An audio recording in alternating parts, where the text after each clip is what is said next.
Welcome to the Own It Powercast, the place to be when you get serious about making big changes and accelerating growth in your life and in your relationships.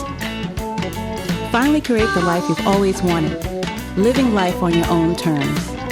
Learn how to take your fear and turn it into powerful choices that will create sustained change.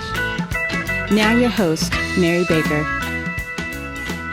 Hey everyone, welcome back to the Own It Powercast, a place where you can come to get what you need to move yourself forward. Hey, it's Mary Baker, and welcome to episode 83, Gathering the Good, focusing on what you are proud of. So as you know, this month, it's been all about focusing on the power of possible and about getting to it and getting started and making it happen and being disciplined and getting out of our own way, all that stuff. But this week, I want to take a step back and focus on the things that are working, on the work that you are doing, the good you can begin to see, feel, and experience as you buckle down and get committed to yourself. But before we dive in, I just want to take a moment and acknowledge this week in my country has been very difficult and may be difficult for a while. I want to say that it is important that we focus on the good while setting boundaries with the bad so that we can choose going forward as a global community and focus on doing the right thing and doing right by each other while still taking good care of ourselves. All right, so you've heard me talk before about the brain science that is out there today that helps support the idea that focusing on the good and focusing on what we want in our life as opposed to what we are lacking and what we're tired of can really help us move forward. What we focus on, we eventually believe. Thoughts are things, beliefs make them so is the phrase. And I dare say what we believe about ourselves as well. And so from thebestbrainpossible.com, I took some information today when I was looking at this. And I really like what they had to say. And they said, belief can make people do the strangest things. At one level, it provides a moral framework, sets preferences, and steers relationships. On another, it can be devastating.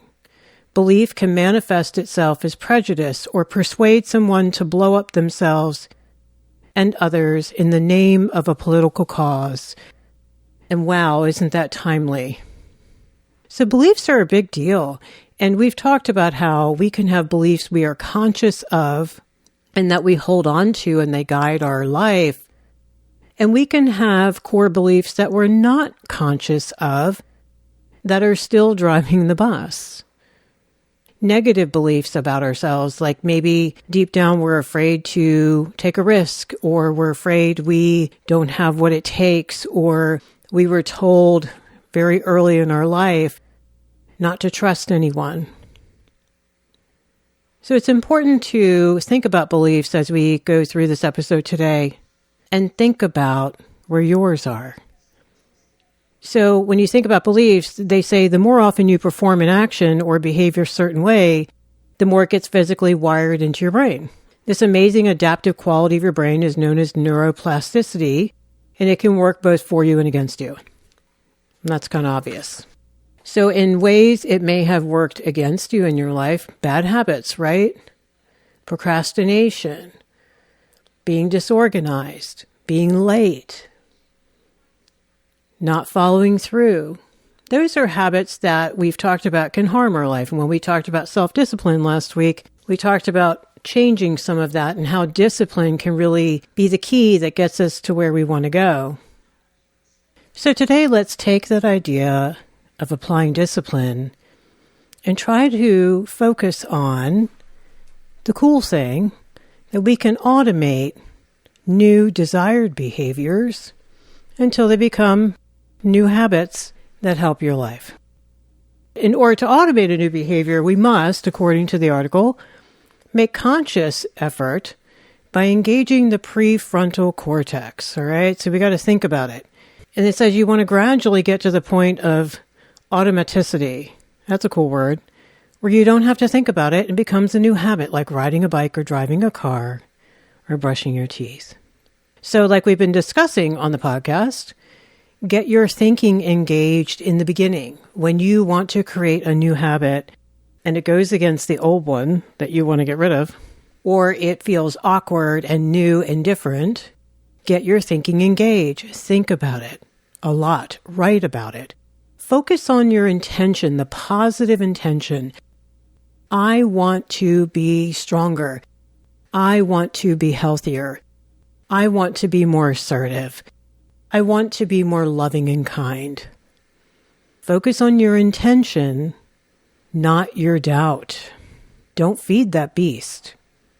And like we've talked about, change one behavior at a time, and the website says start small.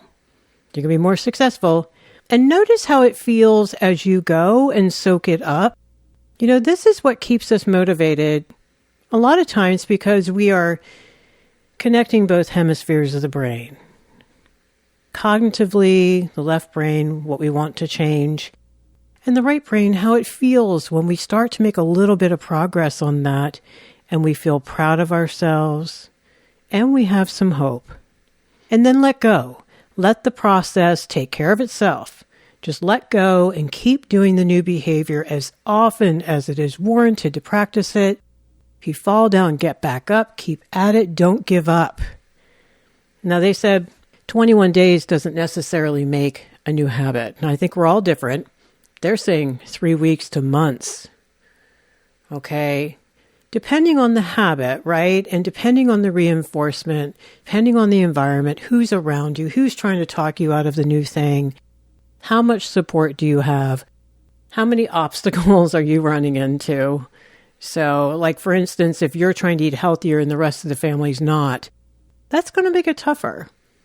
Depends on how stubborn we are. Depends on, I also think, what beliefs will we be changing about ourselves and about life as we create that new behavior, right? So when you think about it, if you have to upend a lot of old things you thought about yourself, even though you don't like them, it's the devil you've known, changing all of that can create a lot of anxiety, and we may not even be conscious of that anxiety. That's why I always ask clients, after they talk about what they want to change, I'm like, okay, what are you terrified of? What are you afraid of? And at first they look at me defensively and say, what do you mean? So let's talk about that for a minute, just to make sure we don't need to unearth some emotional and psychological obstacles, right? That might be in the way. Okay. That gives us a lot of hope. And I want you to, when you get frustrated, when you don't see instant results, when you want to give up, I want you to remind yourself, I just need to keep at this long enough until one day I look around and, oh, wow, I didn't even think about doing that today. I just did it. Look at that. Okay. You will notice when you get there, when it becomes automated, and guess what else happens? And we've talked about this before. You will naturally turn towards something else that you want to change because you'll feel good enough about where this new habit, this new behavior is. And so it's a non-issue. That's what's really neat about this. All right. So keep chasing the good. What I mean by that is I want you to challenge yourself every day to find at least 3 good things. Now, come on. On a basic day, even if it's a crappy day, we can find 3 good things. You woke up, didn't you? You're alive. You're somewhat healthy. Maybe the people you love are healthy. 3 good things. You have a roof over your head. Maybe you have a good job. Whatever you want to be grateful for. I don't think anything is too small to be grateful for. So don't derail this with doubt and sabotage. Don't do it. Focus on catching yourself doing something well, something new and scary, something healthier than yesterday or last week or last year. Anything healthier is better. Okay? Now, that doesn't mean you won't learn lessons along the way. This is not all puppies and rainbows. Of course not. It's going to be a mixed bag. Life often is. But I want you to pay attention to both. It's very important. You know, you're going to keep doing better as you focus on better.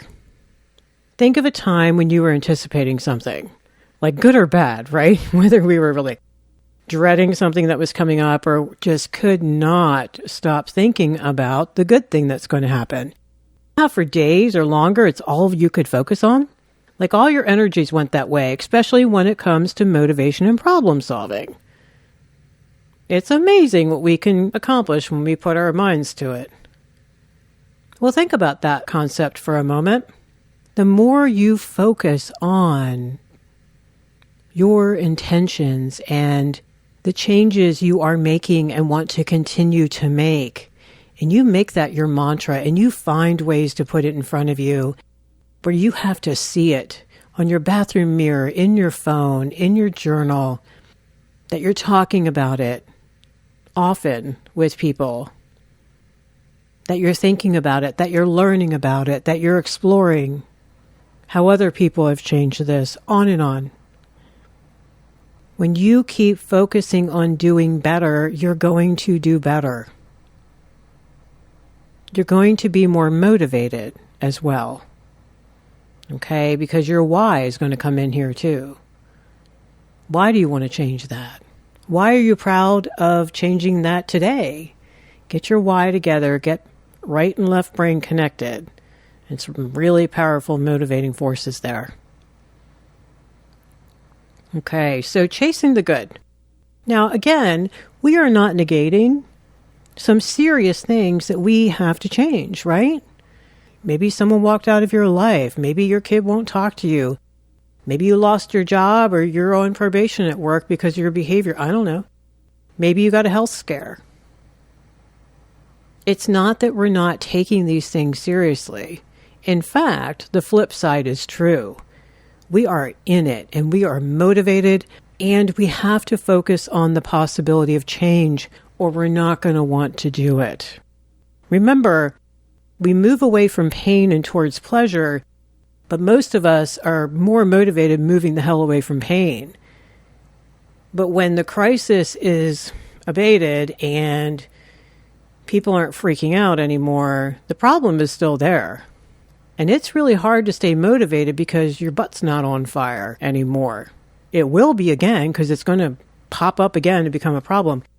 So we need to shift then towards being positively motivated to do stuff and being proud of ourselves. Again, we always say you can't shame yourself into good behavior, but you can motivate yourself to focus on the possibility, the hope, and I would dare say the truth that, come on, you can do this. You're doing it.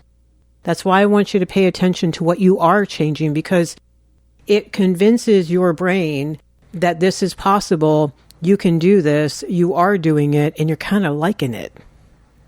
So again, we're in reality, but we're also in possibility. So in this vein, let's start thinking about things to be proud of. Things you can already be proud of. Guys, even if you're not where you want to be, you've gotten here. And there are things in your life to be proud of, and I want you to take a few moments today and kind of think about that. Like how far you've come.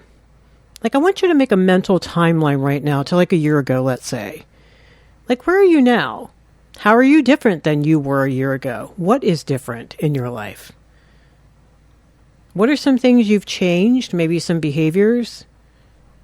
What are some things you've grieved through, made peace with? Okay. Look how you are different. Another thing is be proud of what you're working on now, right now, today. What are your new insights? For example, what are you realizing about yourself that you didn't even think about a month ago? And how has that been opening doors for you to change, right? I mean, we have to create awareness first, then behavior change comes later, sometimes much later. There's that gap between the two. Our goal is to close that gap. What are you working on now? What about your new intentions? Like what big intention is resonating with you right now that really matters to you? What feels good about that? I want you to stop for a moment and think about how cool that is and how healthy that is. I'm assuming it's a positive, good, legal, healthy intention, right?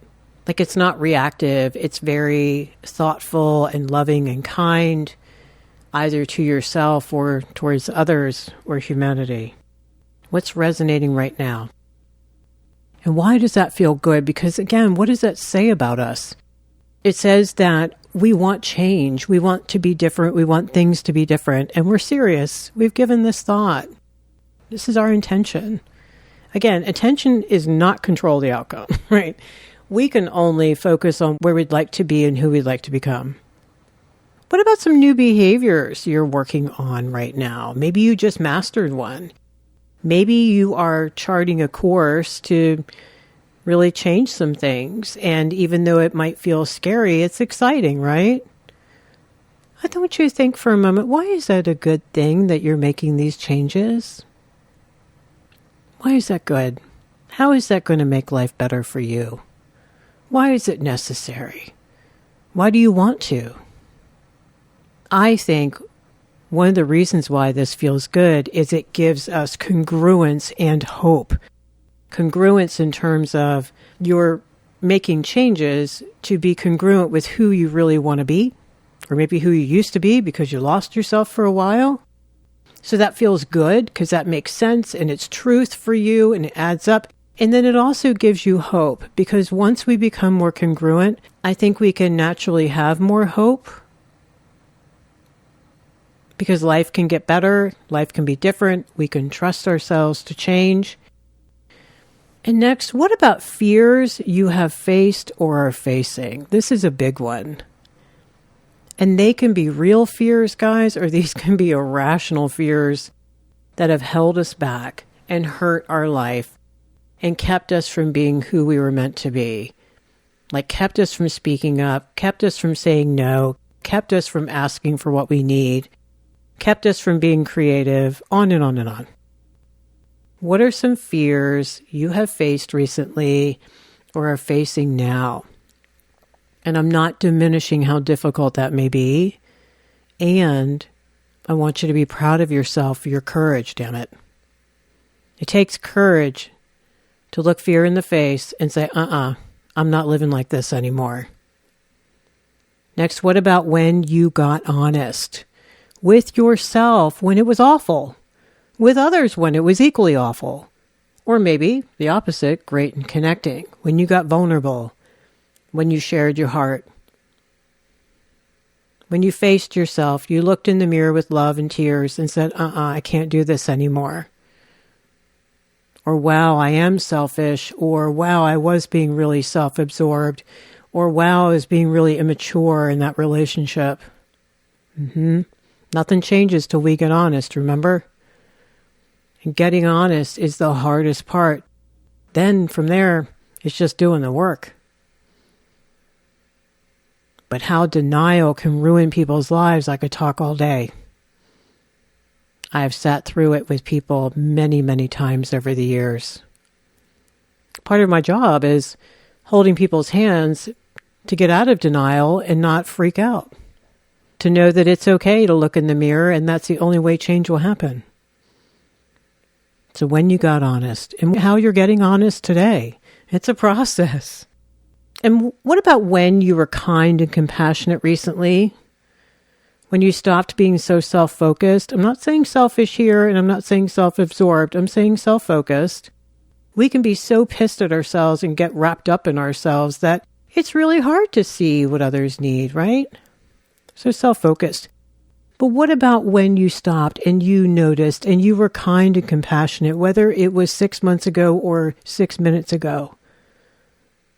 That was good, right? Ways you were being in the moment and trying to be emotionally present, and that's not always easy.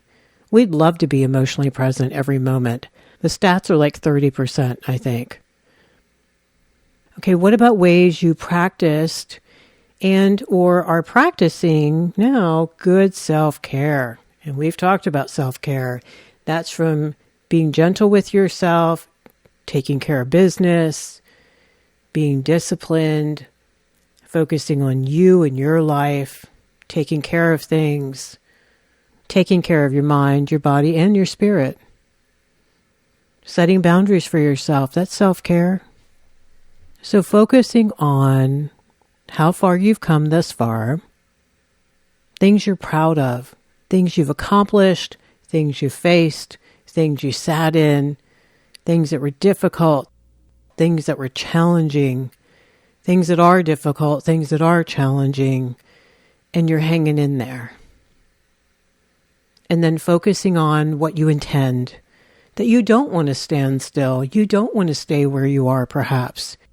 You want to continue to evolve and be the best person you can be, to become a person you can become more and more proud of.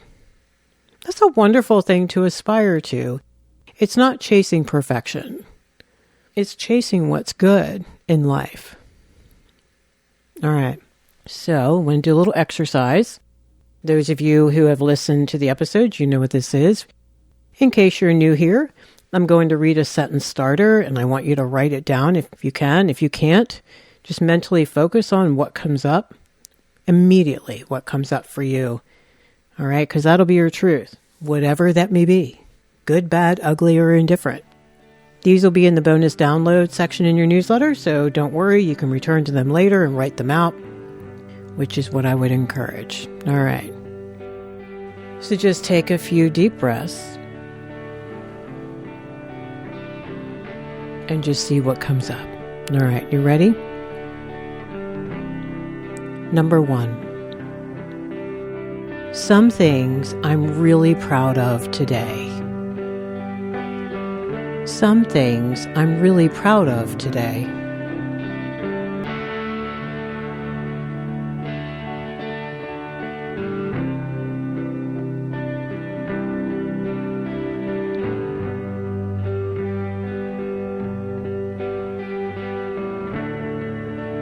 Number 2, when I envision being healthier and happier. When I envision being healthier and happier.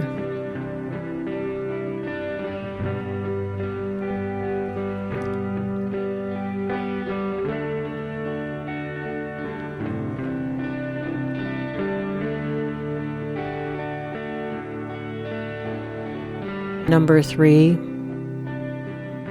if I were to really focus on the good within me, if I were to really focus on the good within me,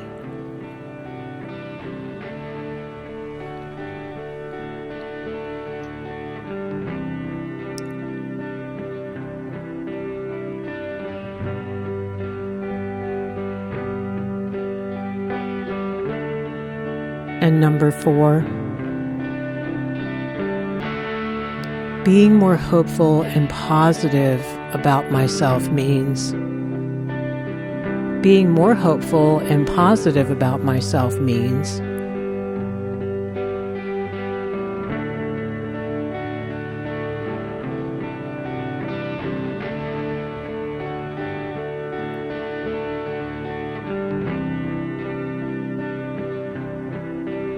Okay, so what came up for you? What came up in your heart? I want you to kind of take note of what surfaced today. What surfaced was meant to surface, I think. I encourage you to download the document and keep repeating this exercise this week, like once or twice a day. And I want you to see what continues to come up for you and how that starts to feel. These exercises are really just to tap into the self, to create awareness and reconnect us with ourselves. And let's be honest, sometimes we're not really clued into what's true for us deep down. And that's okay. That's why taking a moment, meditation is wonderful, guided meditations are fabulous, and awareness creating exercises just like this help us stay grounded within ourselves and see what comes. There's a belief that if you throw questions out to the quantum field, an answer must come back. Maybe not immediately, but eventually. I think that's kind of a cool thing. I like that. I like the guarantee of that, right? That something's got to come back. There are so many beliefs around this, and I think it's a spiritual belief, and for some people, the answers are there for us if we can get quiet enough and listen. All right. So today we talked about how it actually helps us to stay motivated when we focus on the good that we are doing, the good that we are practicing, the things we're aspiring to. We also talked about how when we work to change our brain to automate healthier behaviors, this makes change possible. We just have to really be committed in the beginning, put our head down and work on it. This means changing our thoughts and our feelings, not just our behaviors. So even if you're not ready to change a behavior yet, I encourage you at least just focus on healthier feelings around it, like your self-talk. And if it's negative and critical, just start focusing on better self-talk first. Like, maybe I can do this. Or I can do this if I put my mind to it. Or I really want to be a happier person. Start wherever you are. One step always begets another. All right. Thank you so much for joining me today. Hang in there this week, guys. May you stay healthy, stay grounded, hold on to hope, stay safe, focus on the good in yourself and in others. Be sure to check the show notes at ownitpowercast.com and sign up for the newsletter if you don't already get it. The bonus download today will be in there. All right, so pay it forward, keep focusing on you, and I'll see you next time. We hope you took away some useful insights and tools you can begin using right away. If you did, please leave a positive review and share on your social media. Because could you imagine if everyone in your life really got it together? Remember, own it now, so you can really own it later.